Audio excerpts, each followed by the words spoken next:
Hello, and welcome to Culture Conversations, the podcast where we explore the people side of work. I'm your host, Megan Robinson. For years, I've found myself deep in discussions about workplace engagement with industry experts. Now I get to share this wisdom with all leaders, new and experienced, on their journeys to build cultures that maximize potential. We spend so much of our lives at work. Let's make it a place where our teams can grow and succeed. Hello and welcome to Culture Conversations. My name is Megan Robinson and I am thrilled for today's session because we are really going to be talking deep into culture, belonging. How do you craft those communities that really bring out your best in teams? And today I have a special guest with me, Bonnie Buol Ruszczyk. She is absolutely fantastic and a true expert in this field, doing deep research, tons of expertise. Bonnie, I'm so excited to introduce you. Oh, thank you so much. Wow, now I feel like I have to live up to something. I really appreciate being here today. Of course. Well, quick bio about Bonnie, just so everyone understands where she's coming from. She's the marketing consultant and workplace advisor focused on helping professional service firms grow with intention, build those cultures where people want to work and thrive. As the founder of BDR Companies, she works closely with those accounting and advisory firms to clarify their messaging, strengthen relationships, and of course, connect their expertise with the audiences who need them most. Bonnie's also the president of the Accounting Move Project, which is an annual research and benchmarking initiative that uses demographic data and workplace culture insights to support greater inclusion and long-term resilience in public accounting. Her work sits at that intersection of culture, talent, business strategy, particularly around how those firms can retain really great people while navigating the rapid change. In addition, Bonnie's also the co-owner of Rally Rounds, a masterminds group designed to help accounting growth professionals solve problems, better serve their firms, and build meaningful, accountable connections through small group facilitated conversations. I think everyone understands why Bonnie's going to be joining us today. On top of all that, Bonnie was recently named Accounting Today's top 100 most influential people in accounting list for the sixth time and is known for her fearlessness, practical approach. She's a trusted voice for firm leaders seeking sustainable growth without losing what makes sense with their organization's humans. Thank you, Bonnie. I'm tired. Now I understand why. Thank you so much. I appreciate it. Of course, it's a lot to handle, and I love that you're at that intersection of such an accounting profession, which tends to be so data-driven and analytical, and Mhm. that marketing profession, which is really a lot of that psychology and that human element, and being able to balance both of those and speak both languages is really, really incredible. It's one of those unique abilities, and you've definitely got it. And seeing how that shows up in your work of creating those cultures that are still measurable and accountable and specific with having that human element is incredible. So when I asked you about some of the things that you're passionate about, you really mentioned creating that work environment where people feel accepted for who they are and supporting that growth in ways that aligns with those strategic goals. Tell me more about that. What does that mean for you? I, well, here's the thing. Um, I think there are, and I've had conversations with a lot of people that are working in environments where they don't feel like they can be themselves. And, a lot of times people are like, bring your whole self to work. And I think that's great. We are not talking about, showing up in your PJs and, that sort of whole self. But if you can't be yourself and be comfortable in the environment where you're working, you're trying to tamp down part of yourself, right?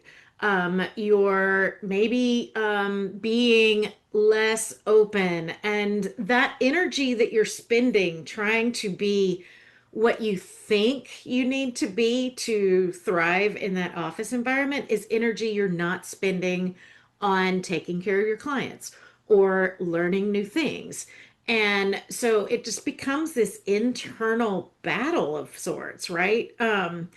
I specifically remember, and this has been a number of years ago, but I was having a conversation with a senior manager at a Midwestern accounting firm.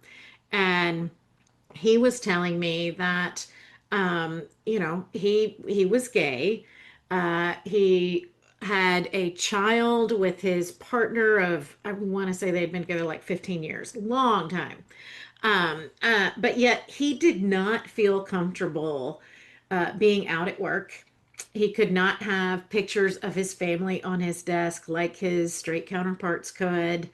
And, he was constantly worried about being outed or somebody saying something. And, he at the time was looking for another job. He was probably going to go into, more of a corporate environment than at public accounting. And I just remember that drove it home to me that, you know, I I felt for him. Like, I can't imagine just having to hide such a big and important part of yourself to thrive in a work environment. And he loved public accounting.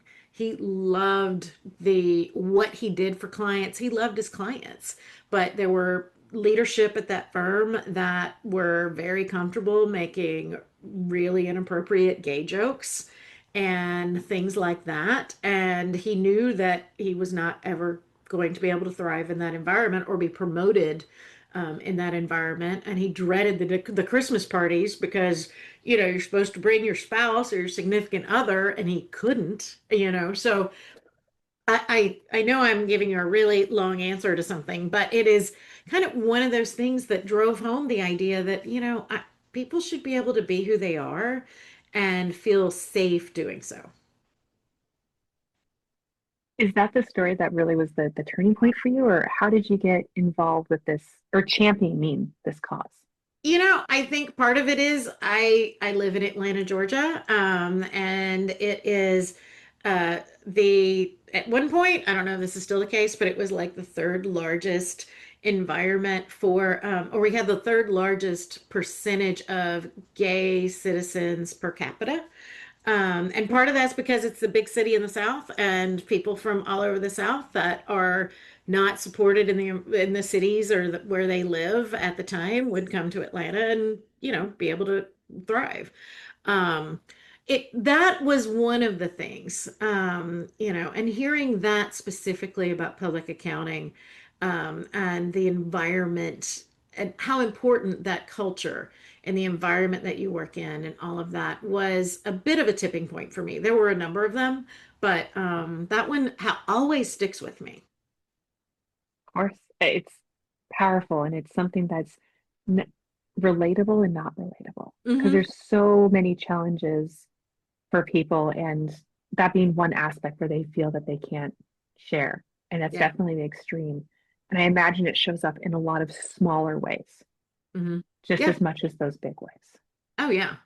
And, culture is so important to, you know, I talk to so many firm leaders now, and, they about how is it they're creating their culture, what is important to their culture, and it is not always what you expect it to be necessarily, and that's okay too. I think as long as you're honest about it, and the type of environment you want to create, the type of culture you want to create, and you share that with employees, you share that with people you're interviewing, hopefully you can paint a honest picture. I think a lot of times what happens is people have aspirational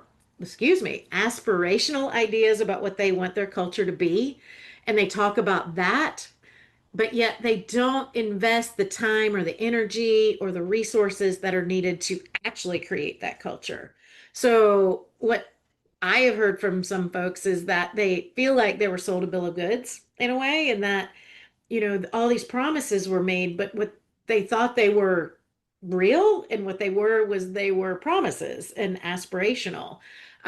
So, I think that's another one of the challenges of we have to be really honest with ourselves about what kind of environment do have we created. And if it's not the type of environment that we want to have, then what are we going to do to reach that aspiration that we have, instead of just talking about it and not making it happen. I think that's So powerful because that honesty with that, I love that you phrase it as honesty, that reality check, I'll even say that critical, what's vision versus reality. It's Mhm. great, especially for leaders to have that vision and this is what we're driving for and this is what we want, but not to actually put together the strategy to implement that and just leave that vision out there or that aspirational message is, oh, this is what we're working towards without having any of those elements to underpin it or to make it real. Well, It and makes are you really working toward it? You know, yeah. that's something you have to be really honest with yourself about. And it can be painful, that answer, when it comes back sometimes. Part of me has an accountability question where I want to know who's going to hold them accountable to that because part of me says it almost needs to be the people on being able to speak up and say that's not what the reality is or that's even telling someone you sold me a bill of goods on this, you said this and you're doing this, which one is it fear that gets in the way because this would perpetuate unless Mhm. someone's going to be held accountable, and what does that look like? I think it shows up in your recruiting and your retention first. Because currently, within public accounting, there is still a fairly substantial talent shortage.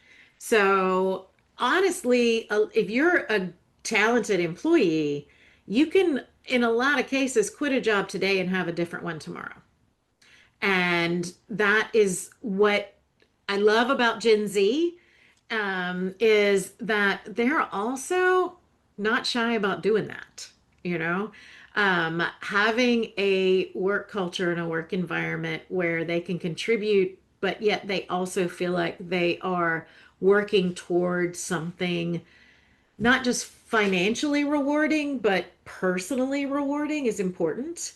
So if they're being told one thing and they're experiencing another, they're probably going to start looking for another job.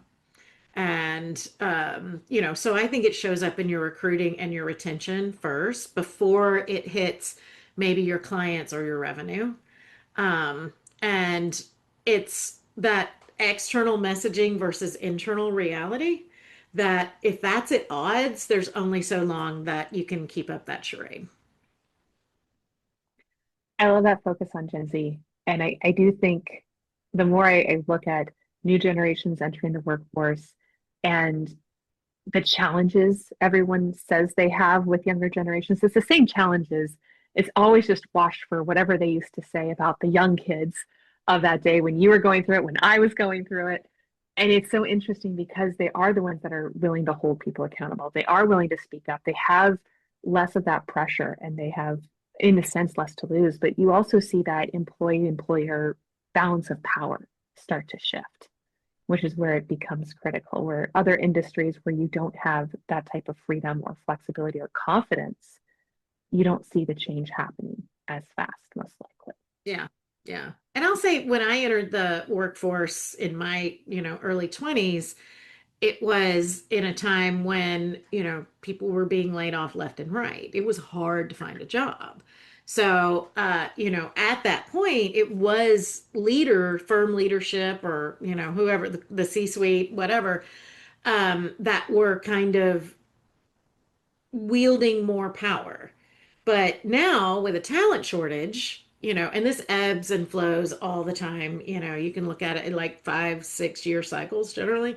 Um, but yeah, if now it's employees that are, in that position of power. And I think where I'm Gen X, where we were less reluctant to take that power, I feel like Gen Z is like, we raised Gen Z and we raised them to take it.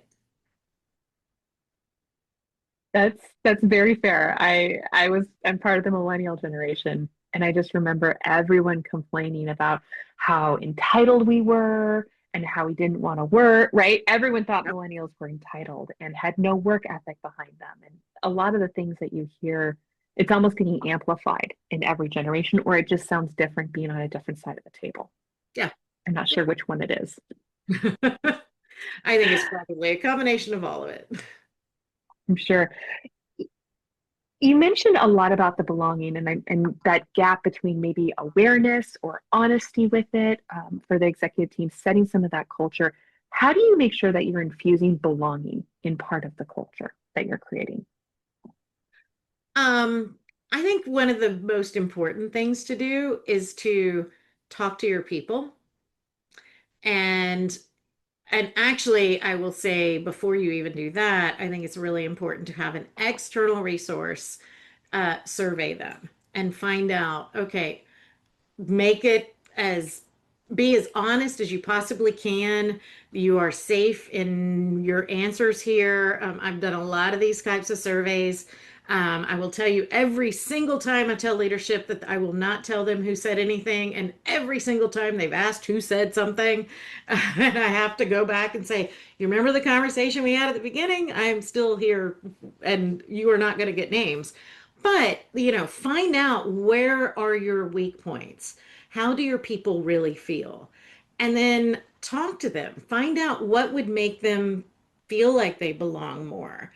I think so many times we have these, leadership teams that are sitting at tables trying to come up with all the answers when they don't have to.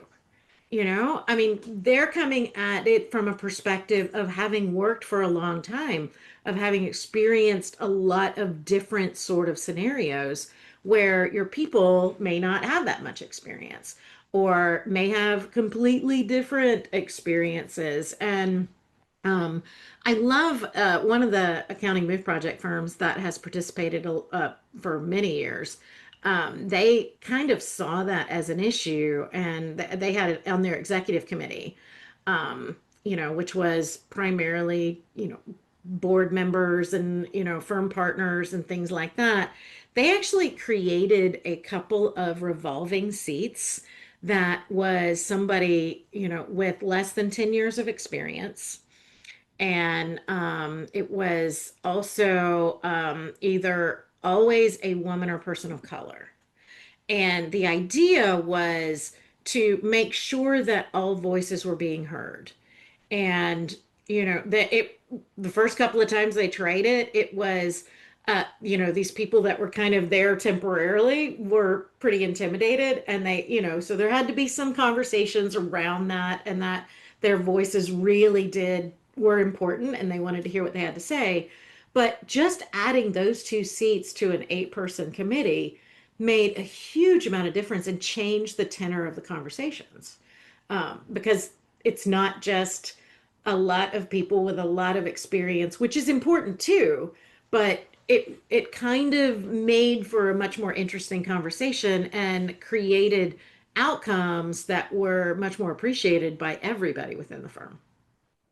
Oh, I love, I love one, making sure that you have an openness for it because even when you prep someone that you're going to get some feedback and you may not have all those details, it's so it's so funny how much they Sure. still want that. Every time I do a 360, every time I do some sort of feedback survey, I always say, do not try to find out who said what. I know it's natural instinct, but you can't do it. I won't tell you. It's critical. People do it intuitively, but having that openness, having that flexibility, being willing to receive some criticism, I think are just great listening skills, are frankly often what's missed for a lot of leadership and what is necessary. But I love this aspect of also forcing that opinion or encouraging that opinion through more formalized structure, not just through the anonymous or getting that feedback outside of it, but also infusing it into your daily course of business of putting those seats on the board. Because I guarantee not only did they get the perspective from those seats, but they also improved their leadership skills by learning how to include them, by coaching those people into the other situation. Like they would have never gotten that practice. They would have changed, they would have never had a change in the style of conversations, in the desire to listen, because so often those executive meetings and those board meetings are not about listening to each other. Yeah. I mean, sometimes they are, but a lot of times it's just, when you're anything that's homogenous. So, it's a group of people in there generally, often say late 40s to early 60s. Um, frequently, primarily men. primarily white, and and you're primarily also upper middle class in their, how they were raised and how they've lived. And that's an important voice to have too. I am in no way saying that we don't need those voices, because we do, but we also need other voices, because it's when you're coming from different walks of life, different experiences and everything, you have so many different ideas, and people are coming at problems from different perspectives, that you create much better answers. And I think a lot of times that's what gets missed too. Mm, I love that perspective. Okay, last question. Because you worked across a ton of different firms, you've seen a lot of different leadership, a lot of different teams. What are some of those leadership behaviors that you see are most strongly tied with more of that sustainable growth, regardless of generation, regardless of those titles? What are those core behaviors that you see? You know, tied to growth, that's a good question. Sustainable growth, because growth Sustainable. is one thing. I would say a willingness to evolve, and to evolve in a way that, AI has just entered, not just entered our world, but is definitely the thing that everybody is talking about. I don't know if you've looked at any conference schedules for 2026, but it's like wall to wall AI. Um, so how are we going to evolve to get what we need from this tool without losing what is core to what we do and how we serve our clients? So, and I think another one I would say is investing in your people as a strategy and not as a perk. So things like, we are here to make sure that you have all the information you need. We have firms that we talked to this year in the MOVE project that are investing in mental health for their employees, not just the, what is the ESP, or there's a very popular program, but like very expanding on that. So making sure that you remember that it's the people that are really the most important part of the firm, and investing in them in a way that is going to return long-term results. I love that. I love that so much, especially this is being recorded at the beginning of the year. And so having that new year, that strategy, really focusing on where that investment is, but also I always call it kind of the growth mindset, a little bit trite by now, but making sure that you're balancing both that where you want to be growing and how you want to be investing in them. Critical leadership skills. Thanks, Bonnie. Is there any other tips or tools that you'd like to share to help people really make sure that they're connecting and creating those cultures of belonging? I would say, just again, listen to your people, be open to hearing things you don't want to hear. And then, respond to that so you don't have to hear those same complaints over and over again, right? And anybody that's interested in learning more about the Accounting Move Project, that's our website. And we are always looking for firms to participate. The more firms that participate, the better information we have to share with the profession. And we have reports going all the way back to 2010 on the website, free reports that are what we learned this year kind of thing. So feel free to go there and download whatever you want to. And if you have any questions, just reach out. Thank you. I've personally read a couple of the reports, several of them, and they're just chock full of information and trends and the resources and making sure that you're shining the spotlight on it because you're going to learn where you stack up, what's happening, what's emerging with it, and getting that type of information and data just continues to make you more robust as a leader. It gives you more of those ideas. It's more conversation topics to take back to your team as we continue to grow together. So thank you for doing the work. We will include that in the show notes, links to the Accounting Move Project. If you do know of an accounting firm that would like to participate or you think they should participate, please send them the information. And if you do want to reach out to Bonnie, I do encourage that. She's a wealth of knowledge in this information, but she's also, we even get to tap into the incredible marketing genius and those mastermind groups on how you, again, create those cultures, create those communities, and that shared understanding that really, really has that sustainable growth. Thank you so much. Thank you. Thank you so much for listening to this episode of Culture Conversations. I'm your host, Megan Robinson, founder of eLeader Experience, a professional leadership development company. Today, we shared actionable ideas to navigate the evolving workplace landscape, compete for talent, and build cultures that maximize potential. If you're looking to learn more about how to support your organization's leaders, you can learn more about our work at eleaderexperience.com. Now get out there and contribute positively to your organization's culture with your own conversations.